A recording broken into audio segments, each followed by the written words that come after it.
السلام علیکم ناظرین، programme our point of view کے ساتھ میں ہوں آپ کا میزبان شاہد عثمان۔ آج ہم بات کریں گے ساؤتھ ایشیا میں کلچرل ڈائیورسٹی پہ۔ ساؤتھ ایشیا جو محبتوں کی سرزمین ہے، اس میں مختلف گروہ، مختلف طبقے، مختلف کمیونٹیز مل جل کر رہتے رہے ہیں ہمیشہ سے۔ اب کہیں کہیں صورتحال تھوڑی مختلف ہے۔ اس حوالے سے ہم چیزوں کا پس منظر اور پیش منظر جاننے کے لیے درخواست کریں گے ہمارے مہمان جناب راشد محمود خان سے کہ وہ کچھ گفتگو فرمائیں۔ راشد صاحب ساؤتھ ایشیا کے مختلف ملکوں کے فریکوینٹ وزٹر ہیں، ساری سوسائٹیاں تقریباً براہ راست دیکھ چکے ہیں اور ماہر سماجیات یعنی سوشیولوجسٹ ہونے کی وجہ سے ان خطوں کے حالات پر ان کی گہری نظر ہے۔ راشد صاحب، ویلکم ٹو دی شو۔ بہت شکریہ۔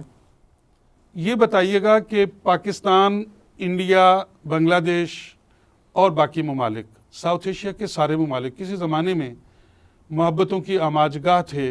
یہ سارا ایک ہی خطہ تھا اور لوگ ایک سرے سے دوسرے سرے تک چلتے تھے اور ان میں کوئی مذہبی اور دیگر فرقہ وارانہ اور لڑائیاں، نفرتیں، مسئلے وہ نہیں ہوتے تھے۔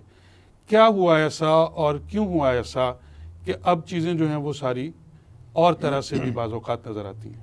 جی شاہد عثمان صاحب، بہت شکریہ، آپ نے بہت اہم ٹاپک جو ہے وہ آج کا موضوع رکھا ہے۔ میں نے ساؤتھ ایشیا کے تقریباً سارے ملک دیکھے ہیں، ساری سوسائٹیز دیکھی ہیں، اور مجھے اس میں ایک خاص طرح کی ہم آہنگی اور ایک خاص طرح کا ایک رنگ نظر آیا، جو کہ جب میں ٹریول الحمدللہ مجھے موقع ملا ایشیا کے اور ملکوں میں بھی جانے کا، ساؤتھ ایسٹ ایشیا، افریقہ بھی میں گیا، لیٹن امریکہ کا جانے کا بھی اتفاق ہوا، یورپین کنٹریز بھی میں نے دیکھے، تو آپ کو دنیا میں اگر آپ جائیں تو آپ کو نظر آتا ہے کہ کچھ ملکوں جو قریب قریب ہمسایہ ممالک آج نیشن سٹیٹس کی صورت میں موجود ہیں، ان کے درمیان کوئی نہ کوئی ایسی چیز ضرور موجود ہے جو کہ یکساں ہے، ایک رنگ کی ہے، اور وہ ایک چیز ہے جو ٹریول کرتی ہے اس پورے ریجن میں۔ رائٹ۔ آج پوری دنیا کو اگر آپ دیکھ لیں تو آج پوری دنیا جس طرح کانٹیننٹس میں ڈیوائیڈ ہوئی ہے، اسی طرح ریجنل بلاکس میں بھی ڈیوائیڈ ہوئی ہے، ڈیوائیڈ کہہ لیں یا اکٹھی ہوئی ہے۔ اس بات کو ہمیں دیکھنا پڑے گا کہ نیشن سٹیٹس سے پہلے، جب سے یہ نیشن سٹیٹس کا جو کانسیپٹ ہے یہ وجود میں آیا ہے، اس سے پہلے دنیا بالکل مختلف تھی۔ اس وقت اگر ہم ساؤتھ ایشیا پہ نظر ڈالیں تو ہمیں سرحدیں نہیں تھیں اس طرح، سرحدیں نہیں تھیں، اور یہ جو مطلب اس طرح ریاستیں نہیں تھیں اس شکل میں۔ اس وقت یہ تھا کہ چھوٹی ریاستیں ہوتی تھیں اور لوگ جو تھے وہ ایک دوسرے کی ریاستوں پر قبضے وغیرہ بھی کر لیا کرتے تھے۔ کبھی ایک تگڑا اٹھا دوسری ریاست پہ قبضہ کر لیا، یعنی ہم دیکھتے ہیں تاریخ میں کہ کبھی تو افغانستان سے آنے والا، غزنی سے آنے والا، کابل سے آنے والا پنجاب فتح کر رہا ہے، کبھی ہم دیکھ رہے ہیں پنجاب والا جو ہے وہ کابل کو فتح کر رہا ہے۔ تو یہ چیزیں تو تھیں، ریاستوں کی آپس کی چھوٹی موٹی جھڑپیں، لڑائیاں، وہ سیاسی سطح پہ تھیں۔ عوامی سطح پہ یہ آپ کو مزے کی بات بتاؤں کہ جو ٹریول تھا وہ بہت فریکوینٹ تھا، یعنی لوگوں کے لیے یہ مسئلہ نہیں تھا کہ چونکہ اب ہم نے جانا ہے، اگر مثال کے طور پہ کابل سے کسی نے لاہور آنا ہے تو اسے ویزے کی ضرورت نہیں تھی، پاسپورٹ ویزا کوئی چکر نہیں تھا، وہ فریکوینٹ ٹریول کر سکتے تھے وداؤٹ اینی اوبلیگیشن اور وداؤٹ اینی پرمیشن۔ تو یہ جو چیز تھی اس نے اس خطے کو ایک دوسرے کے ساتھ جوڑا ہوا تھا، اور اس میں سب سے بڑا جو چین تھا ان کا جوڑنے کا یا زنجیر تھی وہ تجارت تھی۔ صحیح۔ اب تجارت جو تھی، آپ سلک روٹ کو دیکھ لیں، اس کو ہم دیکھتے ہیں۔ اس کے علاوہ مثلا میں نیپال گیا ہوں، میں نے سری لنکا بھی دیکھا ہے، انڈیا میں نہیں جا سکا، لیکن میں نے پاکستان اور باقی سارے ممالک جو ہیں وہ دیکھے ہیں۔ تو میں سمجھتا ہوں کہ یہ جو چیز تھی، اس چیز نے اس خطے کو اس طرح باندھا ہوا تھا آپس میں کہ کوئی وہ رنگ آج بھی موجود ہے۔ مثلا کیا وجہ ہے کہ میوزک کی اگر ہم بات کرتے ہیں کہ میں نے لتا جی کو، اسی طرح مہدی حسن خان کو، اسی طرح جو ہمارے پاپولر سنگر ہیں وہ چاہے آج پاکستان کے اس خطے میں آ رہے ہیں یا انڈیا کے اس خطے میں آ رہے ہیں، کہیں پہ بھی ہیں، میں نے اس پورے ریجن میں ان سب کے فالوورز دیکھے ہیں۔ صحیح۔ ان سے محبت کرنے والے دیکھیں۔ ایون ایک دفعہ ہم سری لنکا میں تھے تو وہاں ہم ایک کلچرل نائٹ منا رہے تھے، یعنی کسی ایک کانفرنس تھی، ریجنل کانفرنس تھی، تو اس میں کلچرل نائٹ تھی، تو مالدیو، بھوٹان سے آئے ہوئے، مالدیو سے آئے ہوئے بھی اور بھوٹان سے، تو بھوٹان میں ہمارا ایک دوست ہے، وہ اگر یہ ٹی وی چینل پہ یہ پروگرام دیکھ رہا ہو تو اس کو میں اس کو سلام بھی پیش کرتا ہوں. اس کا نام ہے پھرپا تھنلے. پھرپا تھنلے نے اتنا خوبصورت گانا گایا, اسے اردو نہیں آتی, اسے ہندی بھی نہیں آتی, لیکن اس نے اتنا خوبصورت گیت گایا اور اس پہ ہم سب نے مل کر جو ہے وہ اس کو انجوائے کیا اور اس کے ساتھ ہم نے خوشی منائی. تو مجھے بڑی حیرت ہوئی اور میں نے سوچا کہ یار ایک چیز ہے جس نے ان سب کو باندھا ہوا ہے اور وہ میوزک ہے. رائٹ. ایک چیز ہے جس نے سب کو باندھا ہوا ہے, وہ کلچر ہے. اب کلچرل ڈائیورسٹی آپ کو نظر آئے گی, مثلا پنجاب اور طرح کا ہے, آپ کو سندھ اور طرح کا نظر آئے گا تھوڑا سا. اگر آپ پاکستان سے باہر نکلیں, انڈین مختلف ریاستوں میں جائیں تو وہاں پہ بھی بہت زیادہ کلچرل ڈائیورسٹی ہے. ایسے نہیں ہے کہ انڈیا کو ایک ملک ہے, یعنی اس طرح ایک ملک ہے کہ سب کا کلچر ایک ہو. اس طرح پاکستان میں بھی آپ کو نظر آئے گا سینکڑوں زبانیں, مذاہب اور لوگ. تو ایک بہت بڑے اسکالر ہمارے اس خطے کے گزرے ہیں, عبید اللہ سندھی, وہ فرمایا کرتے تھے کہ یہ جو خطہ ہے یہ ایک گلدستہ ہے جس میں رنگ رنگ کے پھول ہیں. صحیح. اور ہر پھول کی اپنی خوشبو ہے. صحیح. تو اب آپ اس کو, اس رنگا رنگی کو, اس ڈائیورسٹی کو بیوٹی کے طور پہ دیکھیں یا اس کو نیگیٹولی اگر آپ دیکھیں تو آپ کہیں گے یہ ڈفرینسز ہیں, but these are not differences, basically it's a beauty. اگر اب وہ بیوٹی ہے, خوبصورتی ہے, تو اسی وجہ سے ہے کہ ہم سب مل جل کر یہاں رہتے تھے اور یہاں پہ نفرتیں نہیں تھیں, اور خاص طور پہ مذہب کی بنیاد پہ تو بالکل بھی نہیں. کیونکہ یہاں سکھایا گیا تھا لوگوں کو کہ دین, دھرم, مذہب وہ سب کا اپنا اپنا ہے, اور سارے ہی دین جو تھے یہاں پہ, جتنے بھی مذہب یا دھرم تھے, وہ رشی تھے, منی تھے, ولی تھے, وہ جتنے بھی مذہب کے نمائندہ لوگ تھے وہ ایک دوسرے سے پیار محبت کی تلقین کرتے تھے, وہ انسان دوستی کی بات کرتے تھے. اب بابا فرید کو دیکھ لیں, ہم شاہ حسین کو دیکھتے ہیں, بلے شاہ کو دیکھتے ہیں, ہمارے صوفیاء جو ہیں, عبداللطیف بٹھائی ہیں, ان کو دیکھ لیں, سچل سرمست ہیں, اپنے خطے کے ان بزرگوں کو. پھر خواجہ معین الدین چشتی اجمیری ہیں. اگر ہم ان مسلمان صوفیاء, گرو نانک جی ہیں, بالکل, بھگت کبیر ہیں, مطلب یہ سارے وہ لوگ تھے جو اس خطے میں پیار اور محبت اور امن کے سفیر تھے. صحیح. اور ایک پوری تحریک یہاں پہ اس خطے میں چلی جسے بھکتی تحریک کہتے ہیں. بھکتی تحریک کیا تھی؟ وہ یہ تھی کہ یار یہ جو اگر کوئی تھوڑی بہت اگر کوئی اس وجہ سے بھی کوئی فرق ہے یا نفرت کرنے کی کوئی بنیاد پڑ سکتی ہے, اس کو بھی ختم کیا جائے. صحیح. چنانچہ اس بھکتی تحریک کی جو سب سے بڑی علامت اس خطے میں ابھر کر سامنے آئی ہے وہ شہنشاہ جلال الدین اکبر ہے. اکبر بھکتی تحریک کا ایک پروڈکٹ ہے, ایک طرح کی. ہاں, ایک نمائندہ ہے, ایک نتیجہ ہے. اور بدقسمتی یہ ہوئی کہ اسی شہنشاہ جلال الدین اکبر کو اس خطے میں سب سے زیادہ بدنام کیا گیا. حالانکہ ہندوستان کی یہ دھرتی, یا میں کہوں گا ساؤتھ ایشیا کا یہ خطہ, خاص طور پہ ہندوستان, پاکستان, بنگلہ دیش اور ایون افغانستان بھی آج اگر آپ اس کو شامل کر لیں, تو یہ پورا خطہ جو ہے دو لوگوں پر ہمیشہ فخر کرے گا, ایک اشوکا دی گریٹ اور ایک اکبر دی گریٹ. صحیح. کیونکہ یہ دونوں جو تھے یہ کلچرل انکلوژن اور ڈائیورسٹی کو ماننے والے لوگ تھے, ڈائیورسٹی کو ماننے والے تھے. اور یہ دو واحد حکمران ہیں اس خطے کے جنہوں نے کابل سے لے کے راس کماری تک پورے اس خطے کو اکٹھا کیا. رائٹ. یعنی ون یونٹ بنایا انہوں نے, لیکن ناٹ ان دیٹ سینس جو ون یونٹ ایوب خان کے زمانے میں یا اس آگے پیچھے بنا. صحیح ہے یہ, یعنی اور اس میں گویا یہ سمجھ آتی ہے کہ جو اصل چیز تھی وہ تکثیریت تھی, اس کو قبول کرنا تھا, اس کو ماننا تھا, وہ پہلے اس کو مان کے چلتے تھے. تکثیریت کی اہمیت پہ مزید ہم بات کرتے ہیں بر صغیر کے کانٹیکسٹ میں. ناظرین اس وقت لیتے ہیں ایک چھوٹا سا بریک.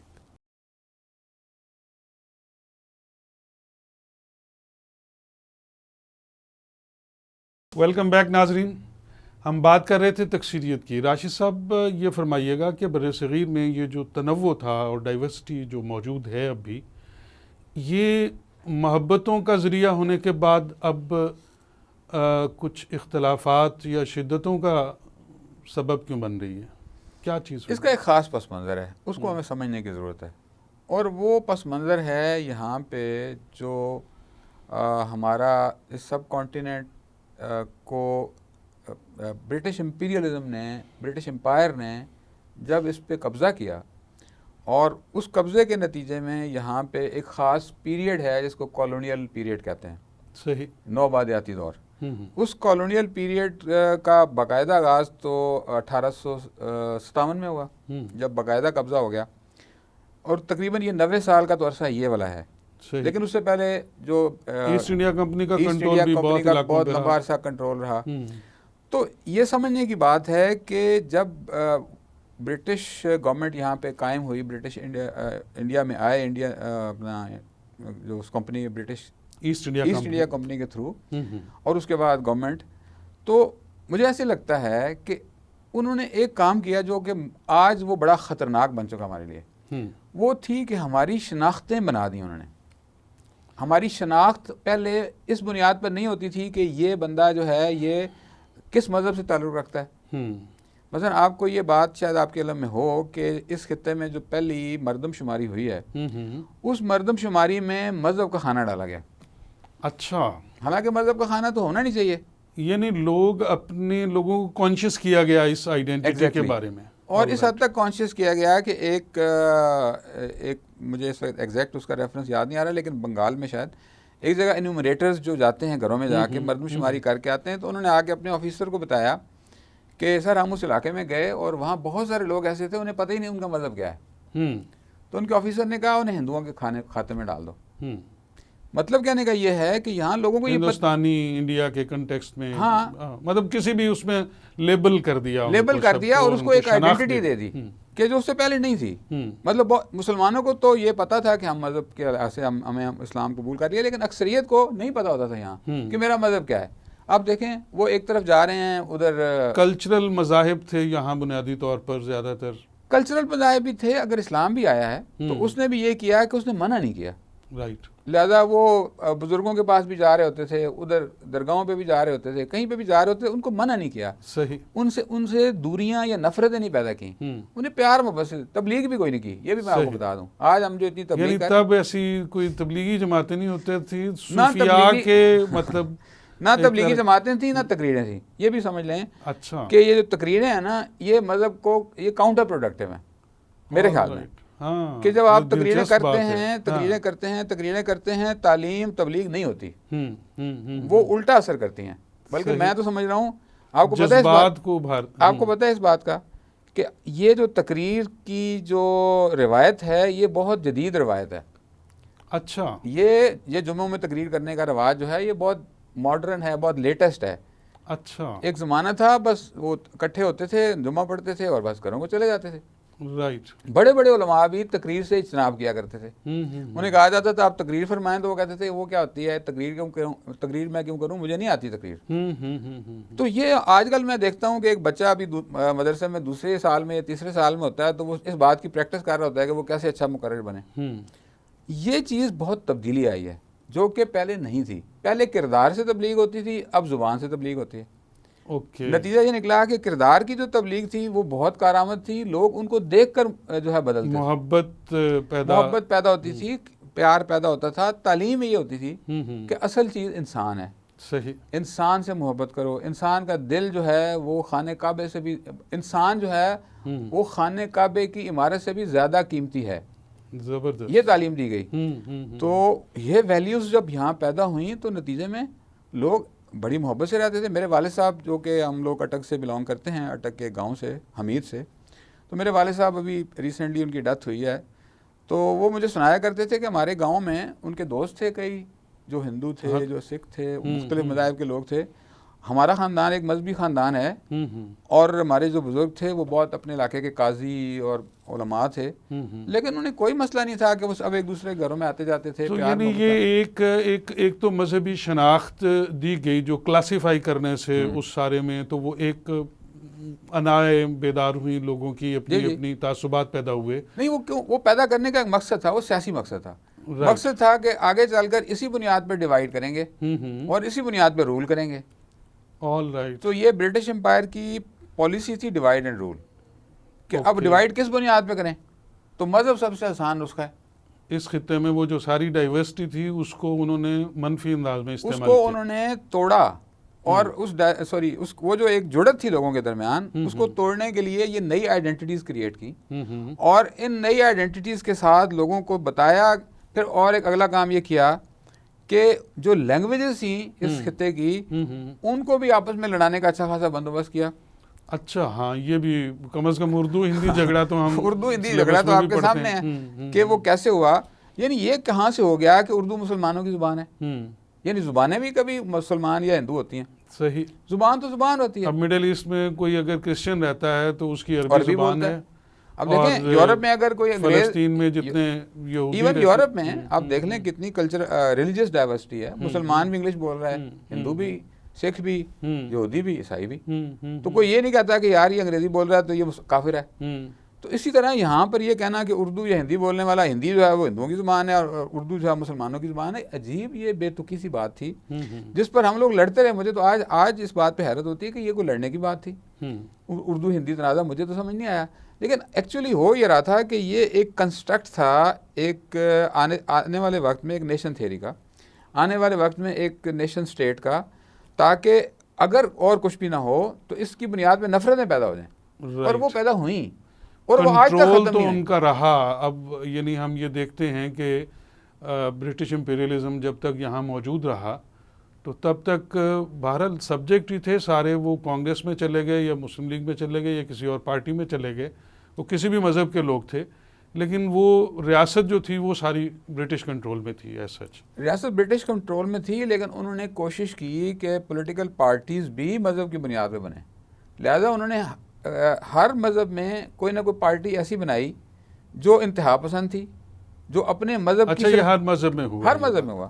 انہوں نے ہندوؤں میں، سکھوں میں، مسلمانوں میں. تو اب یہ کیا آپ یہ سمجھتے ہیں کہ اس کا اب اگر ہم یہ دیکھیں کہ ان نفرتوں کو اور ان فاصلوں کو اگر تھوڑا کم کرنا ہے، محبتیں باہم جو ہیں جو بیسیکلی اندر موجود ہیں، جب بھی ہم کہیں کسی دوسرے کلچر سے، دوسرے ملک سے لوگوں سے انٹریکٹ کرتے ہیں تو ہمیں احساس ہوتا ہے کہ وہ مشترکات جو موجود ہیں، محبتیں باہم موجود ہیں. تو ان کو بحال کرنے کے لیے کیا آپ کو لگتا ہے کہ یہ اب نیشن سٹیٹس ختم ہو جانی چاہیے؟ نہیں، دیکھیں جو یہ تو گراؤنڈ ریالٹی ہے. آج نیشن سٹیٹس موجود ہیں اور یہ ظاہر ہے کہ ختم نہیں ہو سکتی ہیں، نہیں ہونی چاہیے. لیکن ہمیں یہ تو کر سکتے ہیں نا. آپ دیکھیں امریکہ اور کینیڈا، وہ دو الگ الگ ملک ہیں لیکن وہ ایک ہی ہیں ایک طرح سے. یعنی آنے جانے میں کوئی پرابلم نہیں ہے ان کے جو شہری ہیں. اسی طرح ہم جب یورپ جاتے ہیں، میں تو کہتا ہوں کہ بیسٹ ایگزامپل یورپین یونین ہے. میں نے یورپین یونین کا ٹریول کیا ہے. ایک کنٹری سے دوسرے کنٹری میں جاتے ہیں پتہ نہیں چلتا کہ کنٹری ختم ہو گیا. صرف ایک لکیر سی لگی ہوتی ہے کہ یہ لکیر ہے جو ایک کنٹری ہے اور یہ مطلب یہ ہالینڈ ہے، یہ بیلجیم ہے. All right. یعنی یہ فاصلے جو ہیں ان کو اس انداز میں جیسے یورپین یونین میں کم ہوئے ہیں اس پہ، لیکن ہم بات کرتے ہیں مزید. ناظرین بریک لیتے ہیں.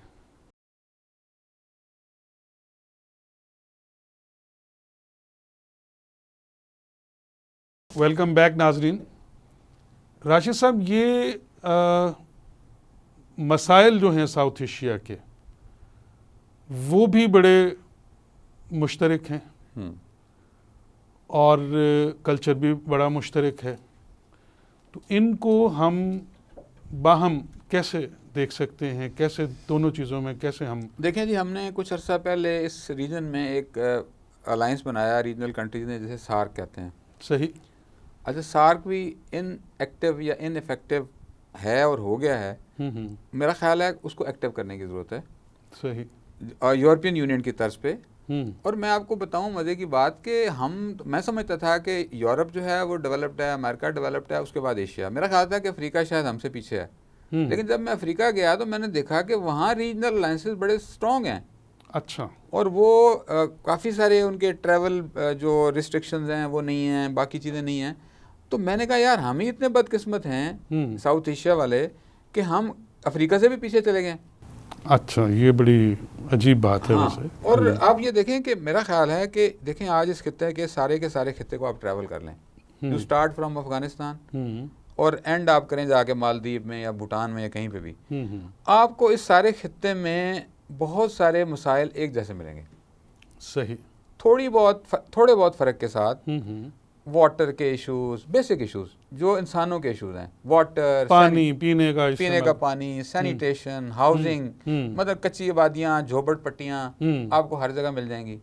غریب آدمی کی ہاؤسنگ کا مسئلہ آج تک ہم اس خطے میں حل نہیں کر سکے. حالانکہ once upon a time this region was called as a سونے کی چڑیا. صحیح صحیح. سونے کی چڑیا کہتے تھے. تو سونے کی چڑیا تھا تو برٹش امپائر یہاں پہ آیا, سونے کی چڑیا تھا تو ڈچ یہاں پہ آئے, سونے کی چڑیا تھا تو ولندیزی یہاں پہ آئے. اس کا مطلب ہے کہ ساری یورپین کنٹریز نے جب کالونیل پیریڈ میں حملے کیے اور قبضے کی کوششیں کی تو سارے قومیں آئیں. وہ یہ اتنی مرکزی یعنی لالچ کی جگہ تھی ان کے لیے بہت زیادہ. بھائی یہاں پہ تو ہم نے یہاں تک پڑھا ہے کہ یہاں پہ سونے چاندی کے جو تھے جواہرات تھے وہ ایسے بازاروں میں بکتے تھے جیسے آج کل ادوانے بکتے ہیں. مطلب ایسے تربوز جس طرح بکتے ہیں ایسے صورتحال تھی. اس کا مطلب ہے کہ یہ خطہ بہت خوشحال تھا. صحیح. اور اس خوشحالی پہ نظر تھی. اس خوشحالی کو لوٹنے کے لیے یہ پورا کالونیل پیریڈ جو ہے اس نے ایشیا اور افریقہ کو لوٹا ہے. اور آج میں آپ کو ایک بات اور بتا دوں کہ یورپ نے جو ترقی کی ہے اور امریکہ نے جو ترقی کی ہے اس کے پیچھے ایشیا اور افریقہ کی دولت ہے. اور یہ بات بہت جی اب مطلب بہت آوازیں اس حوالے سے بہت دنیا میں یہ بات سمجھی جا رہی ہے. بہت کچھ لکھا جا چکا ہے اس پہ. اس میں تو کوئی اب شک نہیں رہ گیا. اور وہ خود میں ہالینڈ میں پڑھتا تھا, ہالینڈ والوں نے بھی 2 ملک قبضہ کیے تھے. مطلب عجیب بات ہے کہ یورپ کے ہر ملک نے کم از کم 2-4 اپنی جیب میں ڈالے ہوئے تھے. تو ایک ان میں سے جو تھا وہ انڈونیشیا تھا, اور ایک کنٹری اور تھا وہ مجھے اس وقت اس کا نام یاد نہیں آ رہا. اچھا وہ کیا کرتے تھے کہ ہالینڈ یعنی ڈچ گورنمنٹ ان 2 کنٹریز کو اسپیشل اسکالرشپ دیتے تھے. اچھا. اور وہ کہتے تھے کہ یہ ہم قرض اتار رہے ہیں جو ہمارے بزرگوں نے اچھا یہاں سے جو پیسے کمائے ہیں وہ ان کو ہم مطلب ہم نے ان کے ساتھ ظلم کیا تھا, زیادتی کی تھی, ان پہ قبضے کیے تھے, تو اب ہم چاہ رہے ہیں کہ ان کو ڈیولپ کریں. وہ پتہ نہیں اس سے کتنے ڈیولپ ہو سکتے ہیں بیچارے, لیکن ان کی طرف سے خیال ان کا یہ تھا. یعنی مجھے ایسے فیل ہوا کہ شاید وہ اس بات پہ شرمندگی محسوس کر رہے ہیں کہ ان کے بڑوں نے کوئی اچھا کام نہیں کیا. تو یہی چیز جو تھی باقی ملکوں میں بھی ہوئی. آپ دیکھ لیں کہ یورپ جو آبادی اور رقبے کے لحاظ سے شاید دنیا کا چھوٹا کانٹیننٹ ہے, وہ دنیا کے بڑے بڑے کانٹیننٹ جو تھے ایشیا اور افریقہ ان پہ قبضہ کر گیا اور ان کی ساری دولت سمیٹ کے اپنے ملکوں میں لے گیا. اور یہ آپ اس کو یعنی کنیکٹ کرتے ہیں اس بات سے کہ ان کا ایک ٹول یہ تھا کہ یہاں جو پہلے سے موجود جو کلچرل ڈائیورسٹی تھی اس کو انہوں نے باہمی اختلافات میں بڑھا کر ان کو باہم لڑا کر مقامی گروہوں شاید کو صاحب یہ ممکن ہی نہیں تھا. اس کے ایک ٹول بنایا اپنی اس ساری. بھئی اگر وہ ساری ڈائیورسٹی رہتی تو ان کو کسی نے رہنے دینا تھا, ان کو نہیں رہنے دینا تھا. جدو پراواں دی بنڈی ہوئے تھے پھر تو وہ تو سمپل سی بات ہے کہ انہوں نے اپنا اسٹے لانگیسٹ کرنا تھا, اور اس کے لیے انہوں جو بھی حربہ انہوں نے استعمال کیا. مثلا آپ دیکھیں یہاں جو انہوں نے ایڈمنسٹریشن قائم کی یا انہوں نے پولیس ایکٹ لگایا, 1861 کا پولیس ایکٹ آپ دیکھیں دنیا کا ظالمانہ ترین پولیس ایکٹ ہے. صحیح. اس کے علاوہ آپ دیکھیں یہاں جو بیوروکریسی کا نظام انہوں نے لگایا وہ ایک ظالمانہ نظام ہے جس میں یہاں کے سبجیکٹس کو عوام کو ایک غلام سے بھی بدتر اور کمتر حیثیت دی گئی. یہ تو ٹھیک ہے لیکن یہ تو انہوں نے کرنا تھا. اب وہ آئے, وہ ایک طرح سے غاصب تھے یا وہ یہاں سے دولت لینے آئے تھے, تو انہوں نے تو کر دیا. لیکن ہم اتنی جلدی باہم تقسیم اور نفرتوں کا شکار ہو کر ہم سارا کچھ اپنی اساسوں سے ہاتھ کیوں دھو بیٹھے؟ نہیں دیکھیں بات یہ ہے کہ میرا خیال ہے کہ یہ ایک شارٹ پیریڈ ہے. یہ جو نفرتیں ہیں نا یہ اس وقت بدقسمتی سے پچھلی صدی کی جو آخری 50 سال ہیں اور اس صدی کے یہ میرا خیال ہے کہ شاید 50 سال کہ قوموں کی تاریخ میں یہ 150 سال بہت زیادہ اہمیت نہیں رکھتے. صحیح. تو اگر یہ 100 سال تاریخ میں سے اگر ہم اس کو ایک طرف رکھ دیں تو میرا خیال ہے یہ 100 سال کا عرصہ ہے جس میں یہ نیشن سٹیٹس بھی آئیں اور جس میں یہ سارے کا سارا کالونیل پیریڈ بھی تھا. اب دنیا اس کے تھوڑا سا آگے سوچ رہی ہے, گلوبل ولیج بن رہا ہے. تو اس دنیا ریجنل الائنسز تو خیر پہلے کی چیز ہے. اب تو میں سمجھتا ہوں گلوبل ولیج تقریباً بن رہا ہے اور بن چکا ہے. تو اب اس کے بعد تو یہ نفرتیں وفرتیں رہنی نہیں, کیونکہ جو ڈیجیٹل ورلڈ ہے اس نے ویسے لوگوں کو بہت کنیکٹ کر دیا ہے. وہ وہاں تو قومی شناخت کو تو کیا وہاں تو جینڈر کا پتہ نہیں چلتا کون آپ سے بات کر رہا ہے. ایگزیکٹلی ایسے ہی. اور مجھے کل ہی میرے بیٹے نے بتایا کہ وہ اسپوٹیفائی ایک ایپ ہے جس پہ آپ میوزک سنتے ہیں, تو اس نے مجھے بتایا کہ پتہ نہیں وہ کوئی کمپنی ہے جو شاید یورپین کسی کنٹری کی کمپنی ہے, اور اس اسپوٹیفائی پہ آپ انڈین میوزک سنیں, پاکستانی سنیں, نیپال کے سنیں, کورین میوزک سنیں, آپ نیٹ فلکس ہے اور یہ چیزیں ہیں ان پہ آپ پوری دنیا کی سیریز دیکھیں, فلمیں دیکھیں. مطلب یہ ایک نئی دنیا ہے. ہمیں اس چیز کو اب ریئلائز کرنا ہے کہ دنیا بہت بدل چکی ہے اور اس میں وہ ہماری پرانی نفرتیں رہنے والی بھی نہیں ہیں. مطلب یعنی میں اب آپ کو ایک چھوٹی سی بات بتاتا ہوں، سوری آپ کی بات کاٹ رہا ہوں، کہ جب میں کسی ساؤتھ ایشین لیول کی کانفرنس میں جاتا ہوں یا کسی انٹرنیشنل کانفرنس میں جاتا ہوں تو میں ایک چیز دیکھتا ہوں کہ ساؤتھ ایشین فوراً ایک دوسرے کو جا کے ملتے ہیں. مثلاً اگر وہ پنجابی ہے تو آؤ بلے بھی بلے، کتوں آئے ہو؟ لاہوروں آئے ہو؟ میں امرتسر تو آیا. مجھے ایک بابا ملا امرتسر کا، سری لنکا میں. اس نے کہا، مجھے اس نے ایسے جفی ڈالی. اس نے کہا کہ مجھے اتنی خوشی ہو رہی ہے کہ تم لاہور سے آئے ہو. میں نے کہا کیوں جی؟ اس نے کہا کہ بیٹا میں امرتسر میں سے روز گورنمنٹ کالج لاہور سائیکل پہ آیا کرتا تھا. اچھا. کالج میں پڑھتا تھا، سائیکل پہ آتا تھا، سائیکل پہ جاتا تھا. تو وہ رونے لگ پڑا. اچھا. اور اس نے کہا کہ یہ کیا ہوا کہ آج ہم لاہور نہیں جا سکتے اور آپ امرتسر نہیں آ سکتے. تو میرے ابا جی جب یہ قصے سناتے تھے کہ ہماری جو والد کی جو کمپنی تھی ان کا 3 آفیسز تھے، ایک راولپنڈی میں تھا، ایک بٹھنڈا میں تھا، ایک بامبے میں تھا. تو میں ان ساری باتوں کو ایسے حیرت سے دیکھتا ہوں کہ اچھا یہ بٹھنڈا بھی کوئی چیز ہے، ہم نے صرف لفظوں میں سنا ہوا ہے. اچھا یہ بامبے بھی کوئی جگہ ہے. تو ٹھیک ہے، آج میڈیا نے، ورلڈ فلم نے، دوسری چیزوں نے ہمیں انٹروڈیوس کرا دیا. میں نیپال گیا، مجھے حیرت ہوئی کہ نیپالی جو ہیں وہ ہم سے ایسی محبت کرتے ہیں جیسے شاید ہم انہی کے ملک کے لوگ ہیں. صحیح. وہ ہندی اردو سمجھتے ہیں، وہ ہم سے، بلکہ انڈین سے وہ شاید اتنی محبت نہیں کرتے، ان کے اپنے پولیٹیکل ڈسپیوٹس ہیں. لیکن پاکستانیوں سے، اچھا پاکستانیوں سے انڈین بھی عام آدمی اس طرح ہی محبت کرتا ہے جس طرح باقی لوگ ہیں. یہ اوپر کے مسئلے ہیں، حکومتوں کے مسئلے جو ہیں وہ سارے. ہمارے، میں آپ کو ایک اور مزے کی بات سناتا ہوں. ایک دفعہ ہماری کانفرنس تھی تھائی لینڈ میں، انڈینز بھی آئے ہوئے تھے، ہم پاکستانی بھی تھے.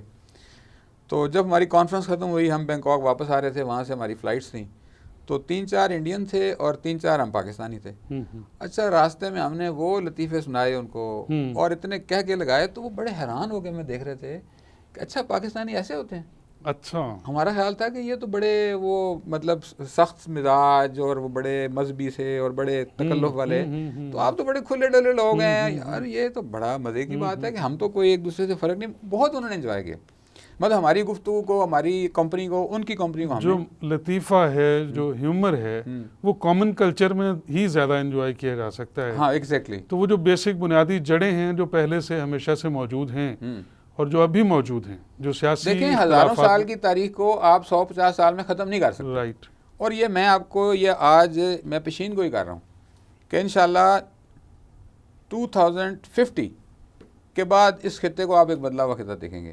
میں شاید دنیا میں ہوں یا نہ ہوں، لیکن میں سمجھتا ہوں کہ یہ خطہ بہت بدلا ہوگا. یہ سرحدیں ورحدیں رہیں، ریاستیں رہیں، ہمیں سے کوئی مسئلہ نہیں ہے. لیکن ہم کہتے ہیں کہ بھائی اختلافات جو ہیں وہ کم ہو چکے ہوں، اختلافات کم ہو چکے ہوں اور محبتیں بڑھ ہو چکی ہوں. ایک شاید صاحب کام کر لیں آپ، بس ایک کام آخری بات ہم کرنے جا رہے ہیں. جی میں یہ کہہ رہا ہوں کہ ایک کام کر لیں کہ لوگوں کو ملنے دیں آپس میں پلیز. All right. میری تمام ساؤتھ ایشین کنٹریز کی گورنمنٹ سے یہ درخواست ہے کہ کم از کم پیپل ٹو پیپل جو ہے نا، یہ بہت زبردست بات ہے آپ کی راشد صاحب. ہم اس بات کی طرف جو ہے وہ ظاہر ہے بہت لوگ توجہ دلاتے ہیں.